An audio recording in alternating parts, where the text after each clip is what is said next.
Now next signal जो हमें study करना है वो हमें स्टडी करना है इंपल्स।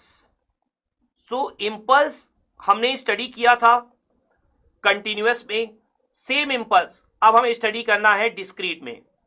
सो क्या हो जाएगा आपका delta n. So delta n यहां पर भी फिगर जो होगा आपका बिल्कुल सेम होगा।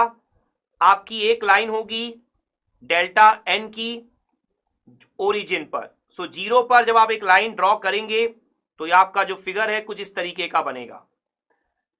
जो हमने इंपल्स स्टडी किया था कंटिन्यूअस में, वहां पर हमने देखा था कि जो इंपल्स होता है उसका एम्पलीट्यूड इन्फिनिटी होता है। इंपल्स एक इमेजिनेशन है। आपने रेक्टेंगुलर को आइडियली इमेजिन किया था कि जब रेक्टेंगुलर की विड्थ 0 होती थी तो आपको क्या मिलता था, इंपल्स। बेसिकली यहां पर ऐसा कुछ भी नहीं है, यहां पर इंपल्स इमेजिनेशन नहीं है। एक्चुअल में अगर आप डिस्क्रीट टाइम सिग्नल को ध्यान से देखें तो यहां पर डिस्क्रीट टाइम सिग्नल जो है वो represented he in terms of impulse होता है।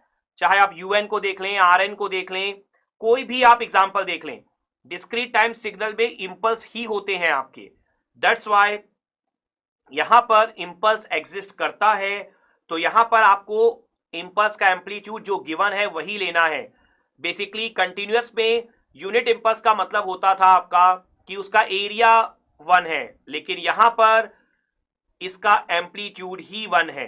तो आप क्या लिखेंगे, आप यहां पर शो करेंगे delta n is equal to 1 for n equal to 0 and delta n is equal to 0 for n not equal to 0।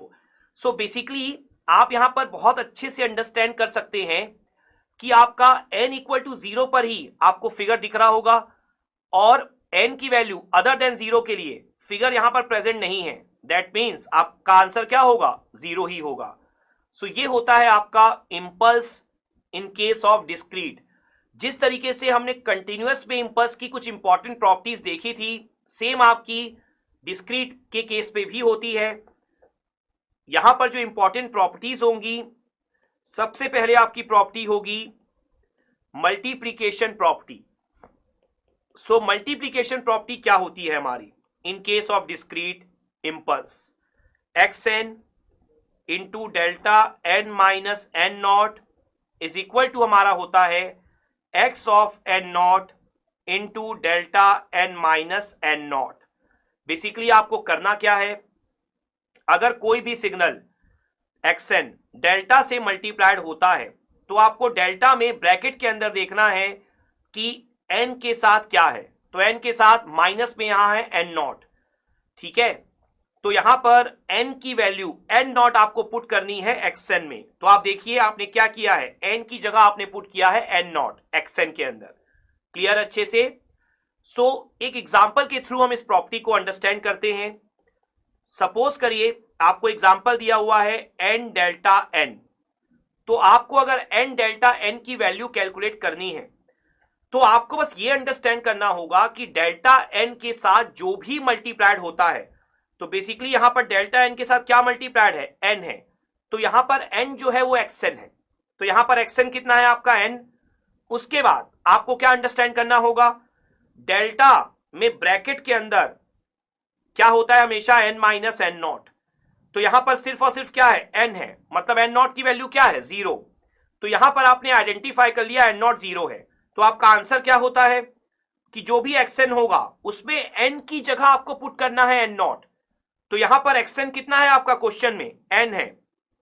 तो आपको n की जगह पुट करना होगा n नॉट, मतलब n की जगह पुट करना होगा 0, क्योंकि n नॉट कितना है, 0।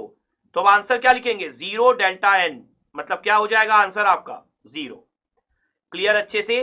तो इस तरीके से आप मल्टीप्लीकेशन प्रॉपर्टी ऑफ इंपल्स का यूज कर सकते हैं। नाउ सेकेंड जो हमारी प्रॉपर्टी होगी वो होगी आपकी सम्मेशन प्रॉपर्टी।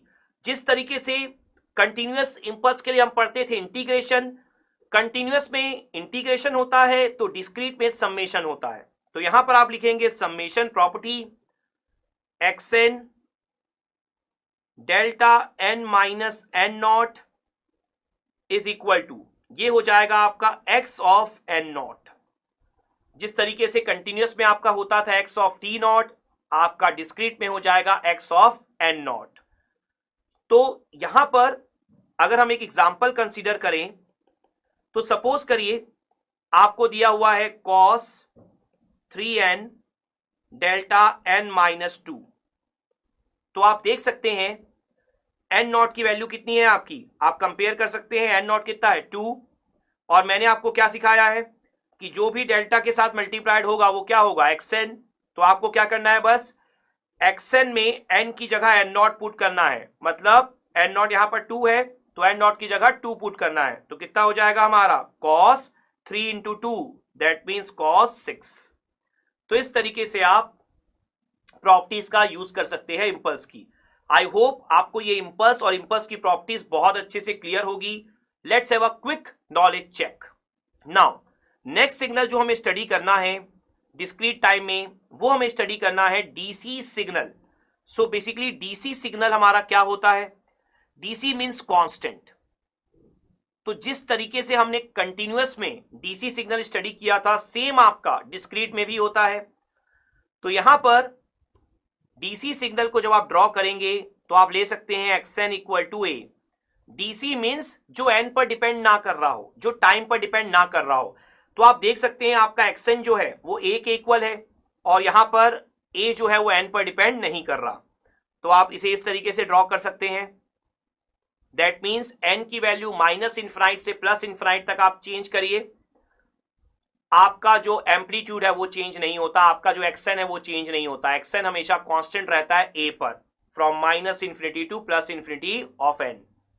तो ये कहलाता है हमारा डीसी सिग्नल। एग्जांपल के लिए अगर आप बात करें xn इक्वल टू 10, तो इसका मतलब है कि xn 10 है, xn में n का कोई टर्म है नहीं, तो xn हमेशा कांस्टेंट रहेगा 10 पर, n की वैल्यू चाहे आपकी कुछ भी हो। तो ये आपका होता है DC signal in case of discrete domain. So basically आज के लेक्चर में हमने डिस्क्रीट टाइम सिग्नल को डिफाइन किया, हमने समझा कि किस तरीके से कंटिन्यूअस टाइम की सैंपलिंग करके हम डिस्क्रीट टाइम बना सकते हैं। साथ ही साथ डिस्क्रीट टाइम में हमने कुछ स्टैंडर्ड सिग्नल भी अंडरस्टैंड किए, जैसा कि स्टेप सिग्नल। स्टेप सिग्नल में हमने क्या अंडरस्टैंड किया कि स्टेप सिग्नल जो है आपका वो प्री डिफाइंड है, वो सैंपल्ड वर्जन ऑफ यूटी नहीं है। तो यूटी और यूएन में जो बेसिक डिफरेंस है कि यूटी टी इक्वल टू 0 पर हाफ होता है, जबकि यूएन जो है वो एन इक्वल टू 0 पर क्या होता है आपका 1 ही होता है। उसी तरीके से हमने रैंप स्टडी किया, रैंप में भी जो इंपॉर्टेंस होगी वो किसकी होगी, स्लोप की। उसी तरीके से हमने इंपल्स स्टडी किया, इंपल्स में जो सबसे इंपॉर्टेंट पॉइंट निकल कर आया कि इंपल्स डिस्क्रीट के केस में एग्जिस्ट करता है, कंटिन्यूअस में वो इमेजिनरी था, लेकिन डिस्क्रीट में हर एक सिग्नल ही इंपल्स के फॉर्म में है। तो डिस्क्रीट में जो इंपल्स का एम्पलीट्यूड होगा वो 1 होगा, जबकि कंटिन्यूअस में क्या था आपका इंफिनिटी था।